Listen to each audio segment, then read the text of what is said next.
They thought she would shout. That was always their first mistake.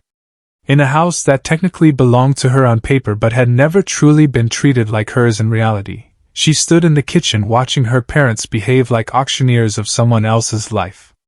Her younger brother sat on the couch already grinning at his phone, scrolling through beach resorts like he had personally earned them. In their world, he always had.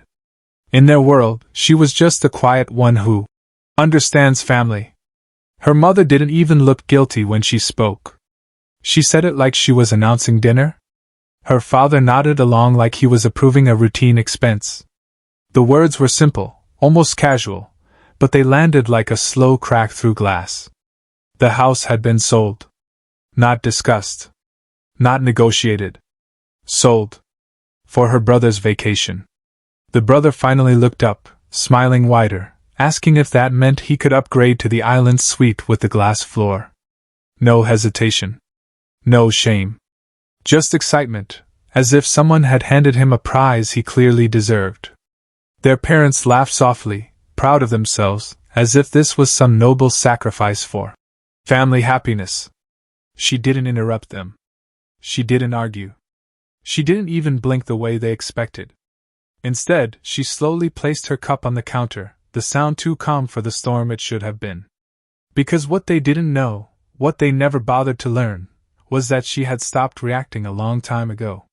Reactions were for people who were still trying to be heard. She had already moved past that stage. Months earlier, after noticing missing funds, suspicious signatures, and her father's strange habit of borrowing her documents, she had quietly taken precautions. Not legal threats. Not warnings. Something far more precise.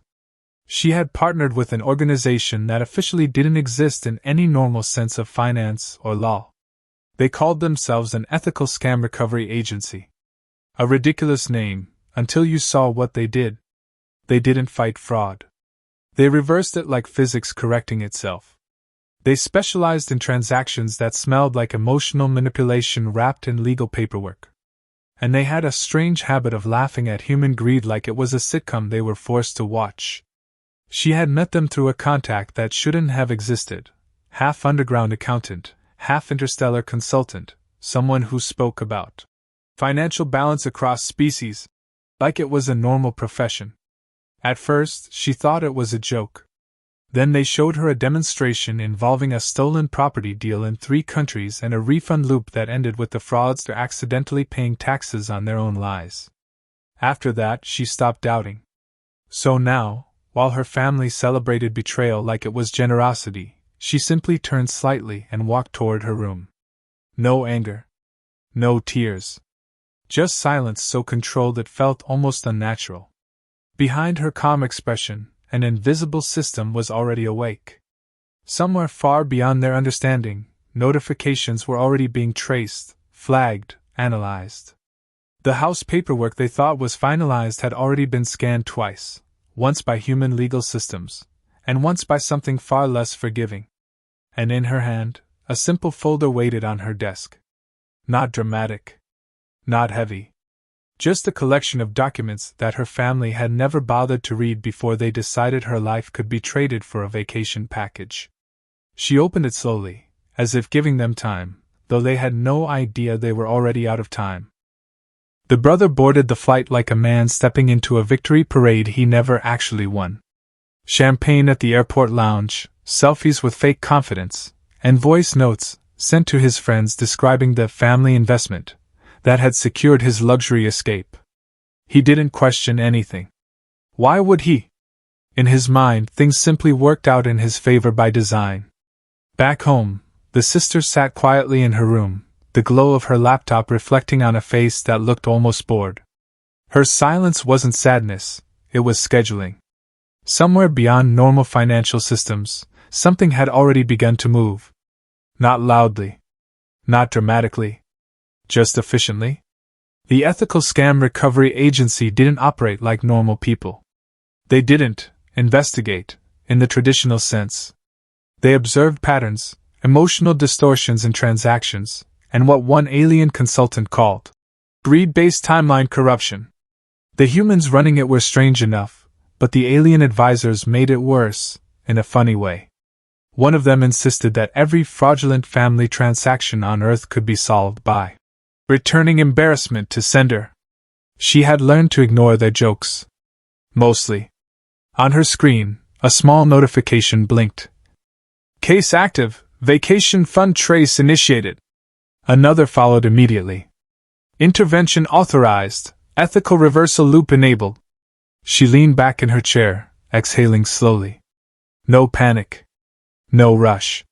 Just confirmation. The kind of calm that only comes when you know the other side of the story has already been written for you, and against them. At that exact moment, the first crack appeared in paradise. The brother, still mid-flight, didn't notice anything. But in the agency's monitoring hub, half digital office, half absurd alien lounge where floating screens hovered above coffee cups, an alien auditor tilted its head.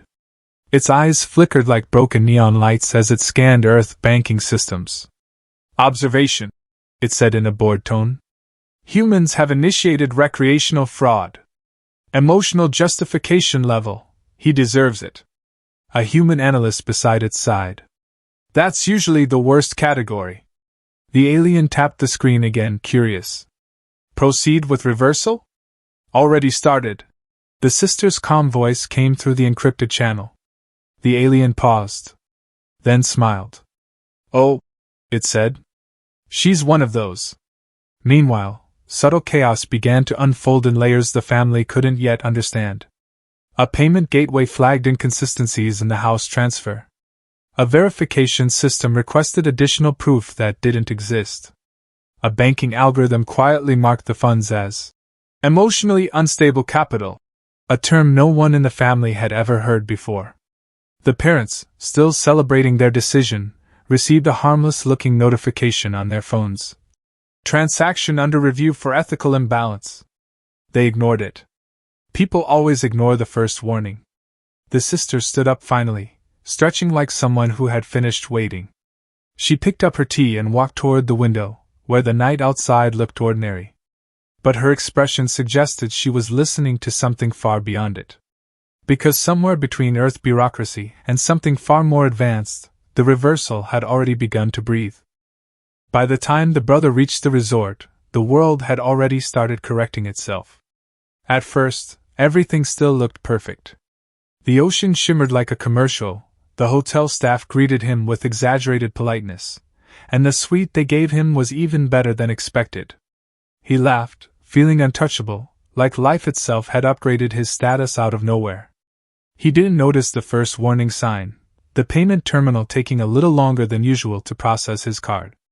Back at home, the system had already shifted. The Ethical Scam Recovery Agency didn't operate like punishment. It operated like irony with paperwork. Somewhere in their hybrid command space, half-sterile financial control room, half-chaotic alien lounge, screens flickered as money began to move in reverse. Not stolen. Not blocked. Just quietly returned to where fairness thought it belonged. An alien consultant leaned forward, watching Earth banking networks like it was entertainment. Subject family demonstrates classic behavior, it said casually. Allocate luxury to least contribution unit. A human analyst groaned. That's not even a real category. It is now, the alien replied. The first real crack hit the vacation when the brother tried to pay for dinner. The card declined. He laughed awkwardly, tried another one. Declined again. Then again. The waiter smiled politely, but the smile had edges now. Sir, the waiter said, your account shows temporary ethical suspension. The brother blinked. What does that even mean? Back home, the parents began noticing their own version of the problem. Bank alerts. Frozen transfers. Small deductions labeled with absurd terms like emotional imbalance correction fee. At first they assumed it was a technical glitch. Then the glitches started becoming conversations. Every time they tried to fix one issue, another layer adjusted itself. It was like chasing smoke that kept turning into paperwork. The sister, however, remained calm. She wasn't watching chaos unfold. She was watching confirmation. Her phone buzzed once. Vacation fund realignment, 47% complete. Another message followed immediately from her alien auditor contact. Your species continues to monetize entitlement.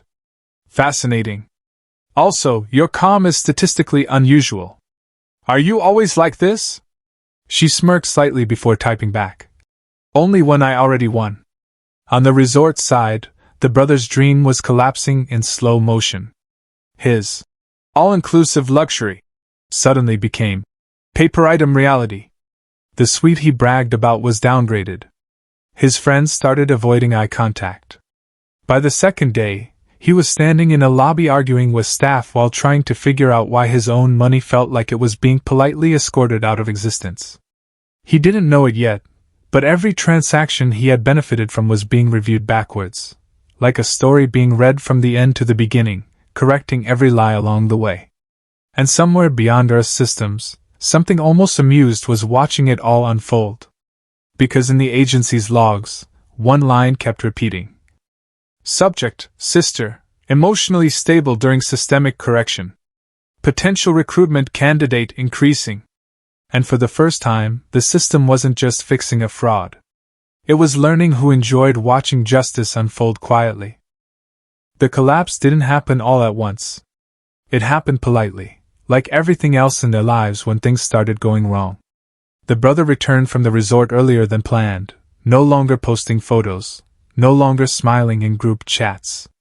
His vacation had turned into a slow humiliation tour, declined cards, downgraded rooms, awkward conversations with staff who had stopped pretending to care.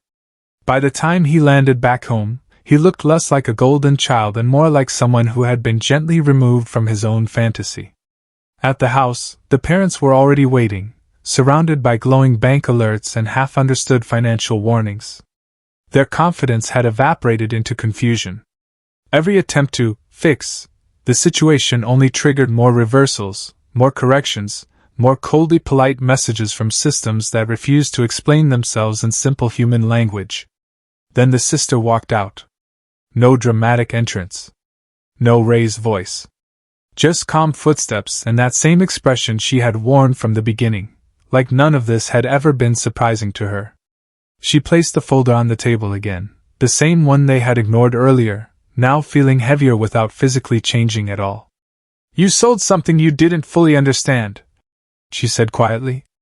And you tried to spend something that was already under review.